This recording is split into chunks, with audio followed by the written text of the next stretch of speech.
राजस्थान स्वास्थ्य विज्ञान विश्वविद्यालय संशोधन अध्यादेश 2025 पे मुझे आपने बोलने का मौका दिया। जैसे ही ये अध्यादेश मेरे हाथ में आया, इसकी पहली लाइन थी कि राजस्थान राज्य में चिकित्सा पर्यटन के बढ़ने के अपार अवसर है। निश्चित रूप से अवसर है और बहुत जरूरी भी है कि हम पर्यटन को बढ़ाएं, पर वर्तमान में हमारी स्थिति क्या है, थोड़ा इस पे भी गौर करने की जरूरत है। मैं बाड़मेर जैसलमेर से आता हूं। बाड़मेर और जैसलमेर के सारे लोग 70 से 80% लोग मरीज गुजरात उन तमाम हॉस्पिटल्स में उपचार के लिए जाते हैं। हम टूरिज्म की बात कर रहे हैं, हमारे खुद के लोगों को हम रोक नहीं पा रहे।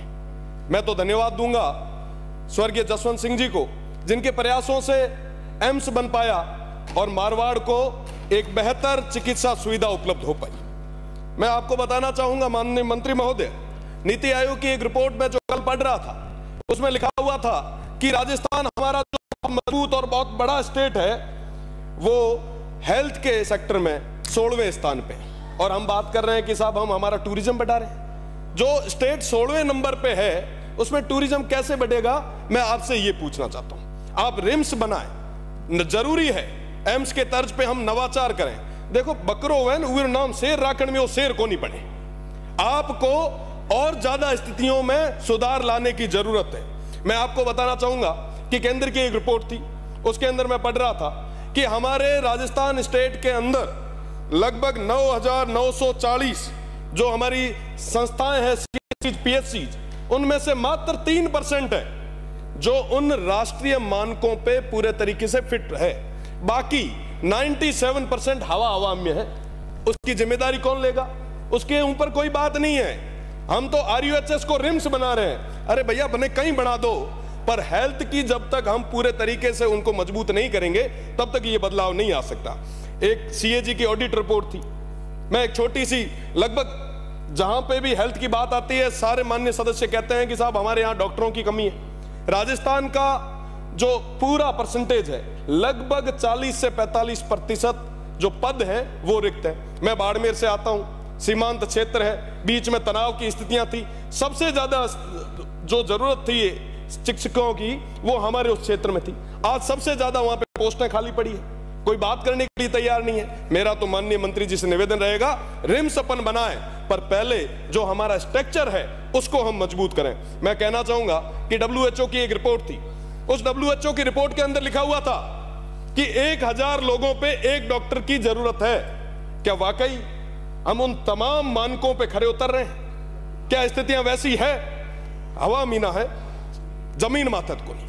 आज की डेट में अगर मैं बात करूं हमारे हेल्थ सिस्टम की, माननीय सभापति महोदय, कोई प्रथम स्टेज पे अगर कोई कैंसर का पेशेंट है और वो जांच करवाने जाता है, तो चौथे स्टेज पे आते आते तब उसके पास जांच की रिपोर्ट आती है। मैं कंक्लूड कर रहा हूं। आप विचार करें कि चौथे स्टेज का कैंसर उसको जब डिटेक्ट होता है, तब आता है कि हाँ साहब आपके अंदर हुआ है।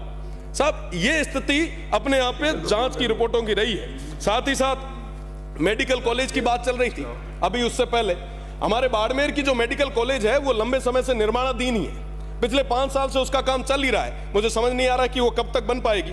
सीटी स्कैन मशीन, जो बाड़मेर की MRI और तमाम चीजों की मांग पहले भी सदन में रख चुके हैं, पर उसके ऊपर भी अभी तक कोई मजबूती से ठोस कोई काम हुआ नहीं है। हमारे बाड़मेर के लोगों को आज भी दिन ब दिन भटकना पड़ रहा है। अगर मैं जर्जर भवनों की बात करूं, थोड़े दिन पहले की घटना, आप रिम्स बनाएं, निश्चित रूप से बनाएं, पर पहले जो स्ट्रक्चर है उसको मजबूत तो करें। कभी भी कोई भी हादसा हो सकता है। मैं अगर दवाइयों की बात करूं तो मेडिकल कॉलेज में 43%, पीएचसी में 27% और सीएचसी में 15% ही दवाइयां अवेलेबल है। बाकी कोई दवाइयां नहीं है। आम आदमी कहां जाएगा? मेरा तो निवेदन है कि बाड़मेर के अंदर कई सारे और भी जो मेडिकल इंस्टीट्यूट में घोटाले हुए उनकी जांच हो, और साथ ही साथ सैनिटरी नैपकिन का एक बहुत बड़ा इश्यू और स्टेट लेवल का जो घोटाला है, जिसमें हमने ध्यान आकर्षण लगाया है, आने वाले समय में आपसे पूछेंगे भी। साथ ही नर्सेज और पैरामेडिकल कमिटी जितने भी स्टाफ है उसकी बहुत बड़ी कमी है। हमारे लैब टेक्नीशियन LT के जो पद है, कर लेने दो सर, पूरा कर एक पूरा कर लेने दो सर।